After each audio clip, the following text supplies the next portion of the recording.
السلام علیکم ورحمۃ اللہ وبرکاتہ۔ رمضان کا مہینہ اور بدر کی جنگ۔ اسلام میں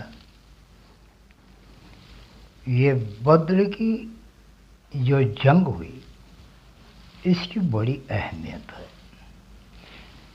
یہ جنگ 10 رمضان کو ہوئی، یعنی 13 مارچ سن 625 عیسوی کو۔ سوموار کو ہی یہ صبح کی لڑائی شروع ہوئی اور دوپہر نہیں ہونے پائی کہ قریش کی جو لشکر ہے، جو فوج تھی، وہ فوج تتر بتر ہو گئی۔ دشمنوں کے بڑے سردار مارے گئے۔ ابو جہل، عتبہ، شیبہ سبھی کھیت رہے۔ لگ بھگ 70 آدمی مارے گئے۔ اتنے ہی بندی ہوئے۔ جو بچ گئے وہ سر پر پاؤں رکھ کر بھاگے، مڑ کر نہ دیکھا کہ ساتھی کس حال میں ہے۔ لڑائی ختم ہونے کے بعد اپنی لاشوں کو دفن کرنے کا انتظام کیا۔ مسلمانوں کی لاشیں کم تھیں، انہیں ریت میں دفن کر دیا گیا۔ دشمن بہت مارے گئے، ان کی لاشیں ایک گڈھے میں دبا دی گئی۔ لڑائی میں آپ کا یہی قاعدہ تھا۔ تو جب یہ دشمن بھاگنے لگے تو ایک صحابی نے شیطان کو پوچھا، جو وہاں موجود تھا، وہ بھی بھاگنے لگا تھا۔ تو شیطان کو پوچھا گیا کہ اے شیطان، تو کیوں بھاگتا ہے؟ تو شیطان اس وقت بتاتا ہے کہ یہ آسمان کی طرف نظر اٹھا کے جو میں دیکھتا ہوں وہ تم نہیں دیکھ سکتے، کیونکہ تمہاری آنکھیں کمزور ہیں۔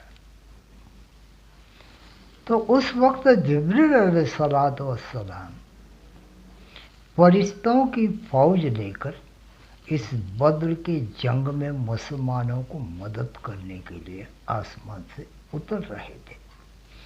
یہ واقعہ پیش آیا بدر کے جنگ میں، جو جنگ ہوئی تھی 10 رمضان میں۔ تو یہاں ہزاروں کی فوج تھی اور ان کے سامنے یہ روزہ دار مسلمان چند گنتی کے، جن کے پاس ہتھیار بھی نہیں تھے، وہ اتنی بڑی ہزاروں کی تعداد کے فوج کے سامنے لڑ رہے تھے۔ تو حضور صلی اللہ علیہ وسلم نے دعا کی، اے زندہ و قائم خدا، اے زندہ و قائم خدا۔ اور اسی حال میں سویرا ہو گیا۔ حضور صلی اللہ علیہ وسلم نے ساری رات اپنے مالک کے دربار میں گڑ گڑا کر دعائیں مانگ کر آنکھوں میں کاٹ دی۔ سویرا ہوا، ساتھیوں کو نماز کے لیے اکٹھا کیا، نماز پڑھی، لوگوں کو اللہ کی راہ میں جان دینے کی اہمیت بتائی۔ یہ لڑائی ملک اور دھن کے لیے نہیں، خاندان، قبیلے اور اپنی بڑائی جتانے کے لیے نہیں، یہ لڑائی حق کے لیے تھی۔ حق کے لیے جان دینا مردوں کا کام ہے۔ تو اس میں اللہ تبارک و تعالیٰ کی جو مدد آئی، یہ رمضان کے مہینے میں آئی۔ پہلی بار فرشتے جبریل علیہ السلام کے ساتھ اس لڑائی میں مسلمانوں کی طرف سے لڑے۔ تو مدینے پہنچ کر قیدیوں کو سب مسلمانوں پر بانٹ دیا گیا۔ آپ نے ہدایت دی کہ ان کے ساتھ اچھا برتاؤ کرنا۔ دیکھیے حضور صلی اللہ علیہ وسلم کی رحم دلی کہ کچھ دیر پہلے یہ دشمن تلوار سے ان پر حملہ کرتا تھا، اب ان کے بارے میں کہتے ہیں کہ ان کے ساتھ اچھا برتاؤ کرنا۔ اس رات سب قیدی اکٹھے ہی تھے، ابھی باٹے نہیں گئے تھے، آپ کے چچا عباس بھی قیدی ہو کر آئے تھے، انہیں کسی نے بہت کس کر باندھا تھا، بندھن کے درد سے وہ کرا رہے تھے، ان کی آواز سن کر آپ کو نیند نہیں آئی، رات گئے تک جاگتے رہے، کسی سے پوچھا تو بتایا چچا کرا رہے ہیں، انہیں درد ہے، انہوں نے جا کر بندھن ڈھیلے کر دیے، آپ نے کہا تو سب کی گرہیں ایک جیسی کر دو، یعنی سب کی بندھن جو ہے گرہیں ڈھیلے کر دو۔ قیدیوں میں سے ابو عزیر نام کا ایک شخص انصاری خاندان کے حصے میں پڑا، وہ اپنا حال کہتا ہے، ان لوگوں کو نبی کے حکم کا اتنا دھیان رہتا تھا کہ سویرے کا کھانا ہو یا رات کا مجھے روٹی کھلاتے اور خود کھجوریں کھاتے، روٹی کا چھوٹا سا ٹکڑا بھی مل جاتا تو لے کر میرے پاس دوڑے آتے، میں 1000 انکار کرتا لیکن وہ نہیں مانتے۔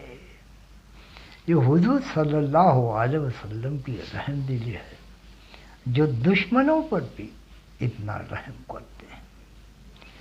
اور یہ جو بدر کی جنگ ہے، جس میں جبریل علیہ السلام میں فرشتوں کے فوج کے ساتھ مسلمانوں کے ساتھ مل کر لڑے، تو یہ جو بات ہے یہ رمضان میں ہی پیش آئی، 10 رمضان۔ اللہ تبارک و تعالی ایسی رحمتیں اور برکتیں رمضان میں نازل فرماتا ہے۔ جب بدر کے جنگ میں اتنی بڑی فوج اللہ تبارک و تعالی جبریل علیہ السلام کی ساتھ زمین پہ اتارتا ہے مسلمانوں کے لیے، یہ کون سی بڑی بات ہے؟ یہ رمضان کے مہینے میں آپ غور کرو، کیونکہ یہ اس مہینے کی فضیلت ہے کہ مسلمانوں کی مدد کے لیے اترتے ہیں۔ یہاں تو انسانوں کی کیا بات ہے، اللہ تبارک و تعالی ویسی رحمت اور برکتیں ہم پر نازل فرمائے۔ اللہ تبارک و تعالی تمہیں اور مجھے اپنے رحمت اور برکتوں سے نوازے، اس دنیا میں بھی، اس برزخ میں بھی اور اس آخرت میں بھی، آمین ثم آمین، انشاءاللہ۔ اللہ حافظ۔ روزہ اسلام کا چوتھا رکن ہے، 2 ہجری میں فرض ہوا۔ آپ صلی اللہ علیہ وسلم نے فرمایا، جس نے ایمان اور ثواب کی نیت میں روزہ رکھا اس کے تمام پچھلے گناہ معاف کیے جاتے ہیں۔ اس کا انکار کفر ہے اور ترک کرنا فاسق ہے۔ فرض معین وہ روزے ہیں جو ماہ رمضان میں فرض کیے گئے ہیں۔ غنیمت جانو کہ زندگی ابھی باقی ہے، رمضان کے روزے رکھو۔